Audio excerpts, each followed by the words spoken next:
Hello, Mohammad Umar Farooq biological video. Channel को subscribe करें और वीडियो को लाइक करें, शेयर करें ताकि ज़्यादा से ज़्यादा आपको न्यू अपडेट्स मिल सकें। तो आज हम बात करेंगे starch synthesis from light reaction. So यहाँ पे क्या है, light reaction to dark reaction in photosynthesis, then sugar to starch synthesis in amyloplast. तो इसका मतलब ये है कि प्लास्टिड के अंदर फोटोसिंथेसिस होती है जब, तो स्टार्च प्रोडक्शन होती है, पहले शुगर फिर स्टार्च।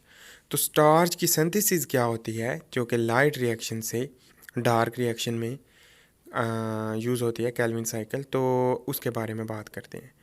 तो ये एक सेल है, सेल के अंदर क्लोरोप्लास्ट है जो कि लाइट अब्जॉर्ब करके शुगर प्रोड्यूस करता है, जो कि शुगर स्ट्रोमा के अंदर केल्विन साइकिल की वजह से होती है। और ये सेल वाल है, न्यूक्लियस है, माइटोकॉन्ड्रिया और यहाँ पे वैक्यूल। अच्छा, ये लाइट जब एब्जॉर्ब होती है तो थाइलाकॉइड मेम्ब्रेन में एटीपी और एनएडीपीएच बनता है, जिसे कीमी ओस्मोटिक एटीपीएस जो है, कीमी ओस्मोटिक एटीपीएस पंप जो कि यूज़ होता है, इसे कहते हैं photosynthetic production of ATP from photon. So photo phosphorylation इसे कहते हैं, जो कि फोटो फास्फोरिलेशन से होता है। तो ये क्लोरोप्लास्ट है जो जिसका थाइलाकॉइड होता है, ग्रेनम सिंगल और ग्रेना प्लूरल। आउटर और इनर मेम्ब्रेन होती है, स्ट्रोमा होता है जिसके अंदर ये फ्लोट कर रहे होते हैं, तैर रहे होते हैं। तो इसको अगर हम बड़ा करके देखें तो आपको शो होगा कि थाइलाकॉइड मेम्ब्रेन कुछ इस तरह से है, जो कि थाइलाकॉइड मेम्ब्रेन ग्रेनम से मिलके बनती है, जिसे हम प्लूरल ग्रेनम ग्रेना कहते हैं, और इसके अंदर ल्यूमन होती है। अच्छा, हम बात करते हैं फोटोफास्फोराइलेशन में एटीपी जो प्रोड्यूस होती है और एनएडीपीएच। तो एटीपीएज पंप जो है, यहाँ से एटीपीएज सिंथेटेज एंजाइम यूज़ होता है जो कि चैनल की फॉर्म है, और एटीपी प्रोड्यूस होती है, और एनएडीपीएच भी प्रोड्यूस होता है जब प्रोटॉन ग्रेडियंट होता है। तो प्रोटॉन जो है वो जैसे ही इनसाइड बहुत ज़्यादा होंगे तो बाहर से N A D P plus reductase enzyme जो कि यूज़ होगा और N A D P H बनेगा। तो यहाँ तक तो आपको समझ आ गई। अब बात करें स्ट्रोमा के अंदर जो बिस्को एंजाइम होता है, जो कि they R U B P enzyme must absorb basically abundant in the world. तो दुनिया में सबसे ज़्यादा प्रोटीन जो है आर यू बी पी है। ये कार्बन डाइऑक्साइड को फिक्स करके ग्लाइसरल्डिहाइड 3 फास्फेट बनाती है। तो ग्लाइसरल्डिहाइड 3 फास्फेट का मतलब है कि G3P जो कि शुगर का प्रिकर्सर है, जिससे शुगर बनेगी आगे। तो साथ ही साथ ऑक्सीजन रिलीज़ होती है जब फोटोफास्फोराइलेशन होती है, जिसमें लाइट रिएक्शन होता है, इलेक्ट्रॉन ट्रांसपोर्ट चेन चलती है, जिससे फोटो सिस्टम 1 और फोटो सिस्टम 2 यूज़ होके ऑक्सीजन प्रोड्यूस होती है, जिससे वाटर की ब्रेक डाउन जब होती है। तो अब हम बात करते हैं ज़रा सी केल्विन साइकिल के बारे में। फिर जब हम चलेंगे स्टार सिंथेसिस के बारे में तो फिर हमें समझ आएगी। तो केल्विन साइकिल से क्या प्रोड्यूस होना है, G3P। तो G3P जो है वो इम्पॉर्टेंट क्यों है, G3P आगे जाके प्रिकर्सर है, जो कि ग्लूकोज का प्रिकर्सर है, ग्लूकोज बनेगी। तो ये RUPP राइबुलोज 1,5 पीस फास्फेट जो कि कार्बन डाइऑक्साइड की फिक्सेशन होगी, और 3 कार्बन के मालिक्यूल जब बाइंड होंगे, 3 molecule 1,5 bis phosphate ribulose 1,5 bis phosphate, तो 3PGA बनेगा, जिसके 6 मालिक्यूल हैं, 3 फास्फोग्लाइसरल्डिहाइड। अच्छा, ये वाला जो है इसको हम सेंट्रल मेटाबॉलिज्म पाथवे भी कहते हैं, जो कि आगे सेंट्रल मेटाबॉलिज्म पाथवे होता है जिसमें सेंट्रल मालिक्यूल, जैसे यहाँ पे एटीपी यूज़ होगी तो 6 एटीपी यूज़ होगी, क्योंकि 6 मालिक्यूल हैं, क्योंकि स्प्लिटिंग हुई है तो 6 मालिक्यूल बन गए हैं, 3 से 6 बने हैं, और 6 एटीपी यूज़ होके 6 एडीपी में कन्वर्ट हो जाएगी, एडीपी। तो एडीपी में कन्वर्ट होते ही 1,3 बिसफास्फेट ग्लाइसरेट जो है मालिक्यूल बनेगा, जिसके मालिक्यूल के नंबर क्या हैं 6, और 2 फास्फेट ग्रुप जो है बाइंड करते हैं 1 और 3 रीजन पे। अब आगे क्या है, आगे है डिहाइड्रोजिनेज एंजाइम यूज़ होता है NADPH, जो कि ग्लाइसरल्डिहाइड 3 फास्फेट डिहाइड्रोजिनेज एंजाइम, जो कि डिहाइड्रोजिनेशन हो जाती है, और NADPH जो है वो सॉरी रिडक्शन होती है, तो रिडक्शन हुई, रिड्यूस हो गया, तो NADPH यूज़ हुआ है तो ये NADP प्लस बनेगा।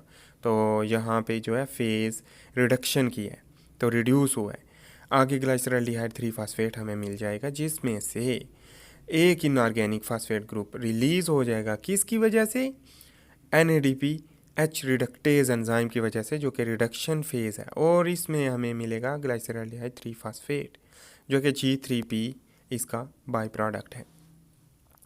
आगे रीजनरेशन की बात करें तो रीजनरेशन में एक मालिक्यूल जब अलहदा हो गया तो ये एक ग्लाइसरल्डिहाइड 3 फास्फेट अलहदा हो गया और 5 बच गए, 5 आगे 3 ATP यूज़ हो के 3 ADP कन्वर्ट हो जाएंगे और ये दोबारा RUBP 1,5 बिस फास्फेट हमें मिल जाएगा, जो कि एक साइकिल कंप्लीट होता रहता है और एक मालिक्यूल अलहदा होता रहता है, जो कि 3 कार्बन पर मुश्तमिल है। इसका मतलब है 3 कार्बन ऐड होते जाएंगे और 3 कार्बन हमें अलहदा मिलते जाएंगे, 3 कार्बन वाला मालिक्यूल जिसे हम 1G3P कहेंगे। तो इसका मतलब है कि ये एक साइकिल है जिसमें 3 कार्बन ऐड होते हैं तो 3 ही कार्बन वाला कंपाउंड अलहदा हो जाता है, जिससे अगेन साइकिल जो है क्लियर होता है। तो ये एक इम्पॉर्टेंट थिंग्स है जो कि कैल्विन साइकिल में होती है।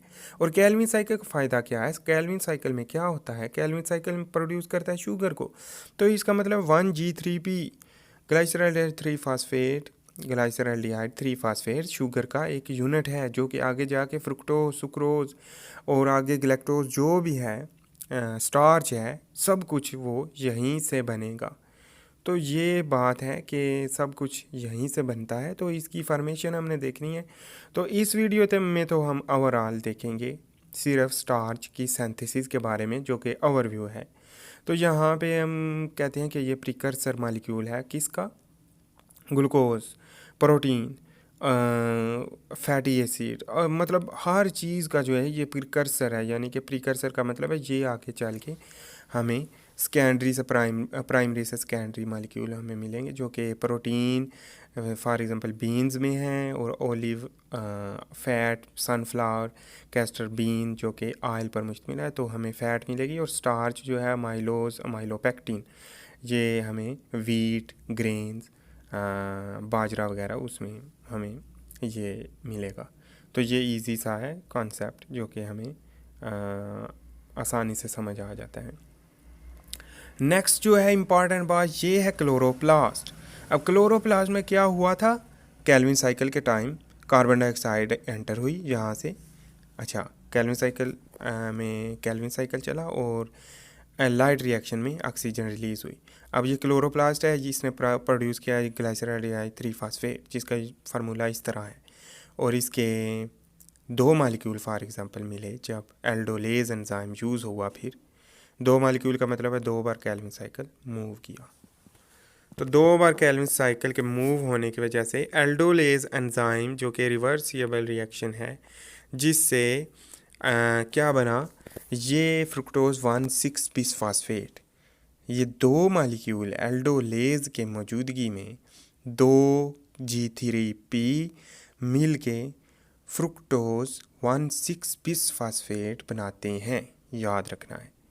आगे फ्रुक्टोज 1,6 बिस फास्फेट एंजाइम यूज़ होता है, फ्रुक्टोज 1,6 बिस फास्फेट, और क्या बनाता है? Fructose 6 phosphate. इसका मतलब क्या हुआ कि एक फास्फेट ग्रुप रिलीज़ हो गया, मतलब इलेदा हो गया।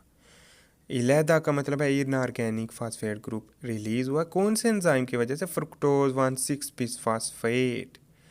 तो फ्रुक्टोज 1,6 बिस फास्फेटेज एंजाइम है, सॉरी। तो फास्फेटेज का मतलब है कि फ्रुक्टोज है और 1,6 है, बिस फास्फेटेज है, तो ये क्या करेगा? एक इनऑर्गेनिक मॉलिक्यूल को अलहदा कर देगा, और अलहदा करने के बाद आगे फ्रुक्टोज 6 फास्फेट की कंपोजिशन हो जाएगी। अच्छा, ये फ्रुक्टोज 6 फास्फेट जो है 1,6 बिस फास्फेट से उसको एंजाइम के तौर पर मूव हुआ है, और क्या बना है कि फ्रुक्टोज 1,6 बिस फास्फेट जो है बिस फास्फेटेज एंजाइम है, जो कि फास्फेटेज का मतलब है कि फास्फेट ग्रुप अलहदा हो गया है।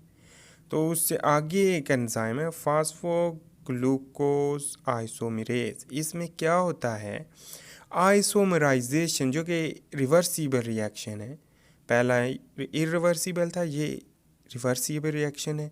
इसमें क्या होगा कि ग्लूकोज 6 फास्फेट जो कि कार्बन नंबर 6 पे है, इसमें आइसोमराइजेशन होगी, आइसोमेरिज्म बनेगा, यानी कि कार्बन 6 से कार्बन 1 की तरफ फास्फेट ग्रुप मूव कर जाएगा।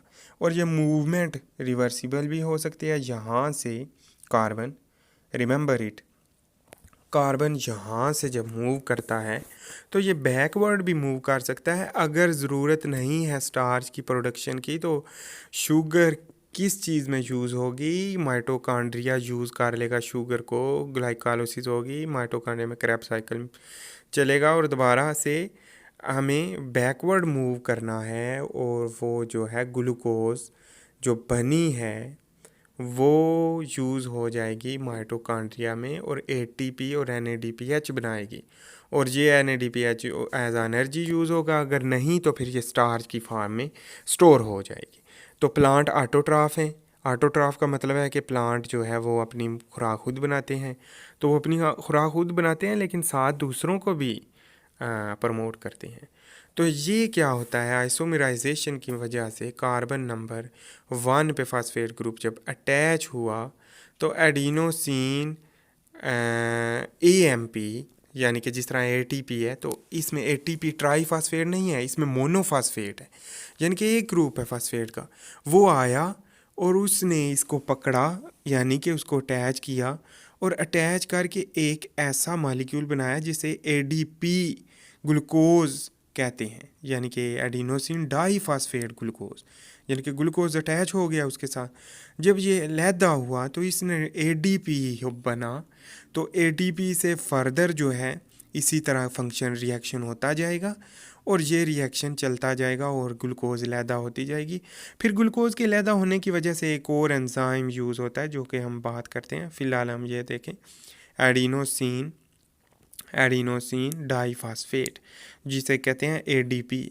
ये आगे चल के एटीपी में कन्वर्ट होगी। वो कहाँ से, क्रैब साइकिल से, इलेक्ट्रॉन ट्रांसपोर्ट चेन से, वहाँ से ये फिर एटीपी में कन्वर्ट होके यूज़ हो जाएगी और एएमपी में भी कन्वर्ट होगी एनर्जी जब फास्फेट ग्रुप अलहदा होंगे। फिर दोबारा इसके पास आ जाएगी, इससे फास्फेट ग्रुप ले लेगी और फिर जाके इस तरह काम चलता रहेगा। तो फास्फेट ग्रुप जो है ये इस तरह मूव करता रहेगा। ये फास्फोरस कहाँ से आया, ये ज़मीन से आता है। तो ज़मीन से प्लांट अब्ज़ॉर्ब करता है और इसको एज आ एनर्जी के तौर पे एक हेल्पर है, एनर्जी हेल्पर, जो कि एनर्जी जिससे यूज़ होती है। तो इसकी वजह से अब बात हम करते हैं कि ग्लूकोज, एक और मालिक्यूल हम ग्लूकोज का लें, यानी कि इसकी बात है कि चेन दो चला रहे हैं हम, अगर फॉर एग्ज़ाम्पल, तो एक और चेन अगर चलाई हमने तो उसमें से भी एक ग्लूकोज अलहदा हुआ। तो ये ग्लूकोज एक अलहदा होने की वजह से एक ये हो गया, दो ग्लूकोज मालिक्यूल अलहदा हुए, इनकी बाइंडिंग होगी। अच्छा, इनकी जब बाइंडिंग होगी तो दो मालिक्यूल से डाइसैकेराइड बनेगा, डाई से ट्राइसैकेराइड, ट्राई से टेट्रा पेंटाहेक्सा। तो इस तरह सैकरोन मीन शुगर, तो याद रखें सैकराइड बनेंगे, जिससे क्या है मॉलिक्यूल जुड़ते जाएंगे, वाटर की रिलीज़ होगी। इस तरह यहाँ पे एटीपी स्टार्च सिंथेज एंजाइम की वजह से, तो स्टार्च सिंथेज एंजाइम यूज़ होगा और स्टार्च सिंथेज एंजाइम के यूज़ होने की वजह से हमें जो कि यहाँ से वाटर रिलीज़ हुआ और कंडेंसेशन होगी, ग्लाइकोसाइडिक बॉन्ड बन गया। तो याद रखें ग्लाइकोसाइडिक बॉन्ड इस तरह बनेगा, ये कि जो कि रिवर्सिबल रिएक्शन है जिसमें दोबारा बॉन्ड टूट सकता है।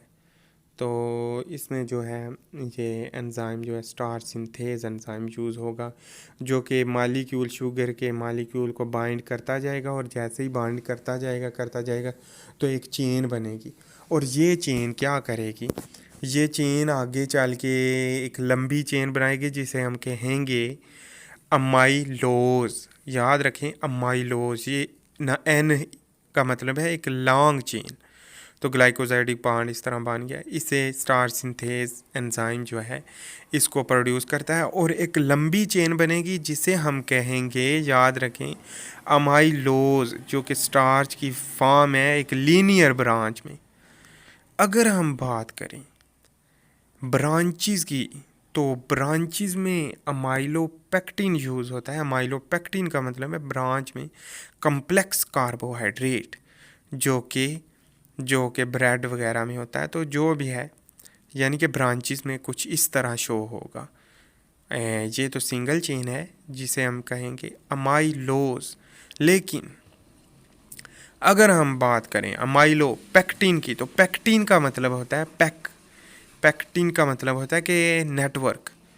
जिस तरह INS एंड पे लगता है, तो अमाइलोपेक्टिन में कुछ इस तरह ब्रांच होंगी जिसमें हम बात करते हैं। अगर तो ये आगे कोई नेक्स्ट वीडियो में हम बात करेंगे जिसमें हम स्टार्च डाइजेशन की बात करेंगे, तो उसमें हम बताएंगे कि ये बॉन्ड 1 to 6 और 1 to 4 ग्लाइकोसाइडिक बॉन्ड होता है। अगर ब्रांच बननी है तो 1 to 6 और 1 to 4 जो है वो एक लीनियर चेन में ग्लाइकोसाइडिक बॉन्ड होता है। यानी कि कार्बन नंबर 1 to 4 और कार्बन नंबर 1 to 6। तो इस तरीके से एक चेन बनती है। तो हो सकता है आपको कोई कन्फ्यूजन है। अगर कन्फ्यूजन है तो नीचे कमेंट में क्वेश्चन करें और एक दूसरे से आंसर क्वेश्चन करके अपनी कन्फ्यूजन को सॉल्व कर सकते हैं, ताकि ये एक लर्निंग प्रोसेस है जिसमें हम लर्न कर रहे हैं। तो इसमें डिफरेंट टेंशन आती है, डिफरेंट प्रॉब्लम होती है, तो उसके बारे में देख लें। तो ये कोई फाइब्रिक लाइक स्ट्रक्चर बनेगा जो कि जिसे हम स्टार्च कहते हैं, और स्टार्च अमाइलोज और अमाइलोपेक्टिन का बना होता है। और अमाइलोज जो अमाइलोपेक्टिन है वो क्या है, ग्लूकोज की लीनियर या फिर ब्रांच चेन है। अमाइलोपेक्टिन ब्रांच और एक लीनियर जो चेन है वो लीनियर ही है। तो आई होप यू मेक सेंस। यहाँ पे हम बात करते हैं डिफरेंट स्टार्च की कंपोजिशन की। तो ये वीट है, बर्गर है, ये जो कि प्रोसेस्ड फूड है, कॉर्न है, जिया मेज़ यानी कि मकई, ब्रेड, बीन्स, ये सारी की सारी जितनी भी चीज़ें हैं ये क्या है, और राइस है, जिस तरह आप कह लें कि ब्रेड हैं। तो what is this is the amylose and amylopectin. ये अमाइलोज और अमाइलोपेक्टिन है जो कि कम्प्लेक्स फॉर्म में है, और इसमें डिफरेंट वाइटामिन वगैरह वो तो ऐड होते ही हैं।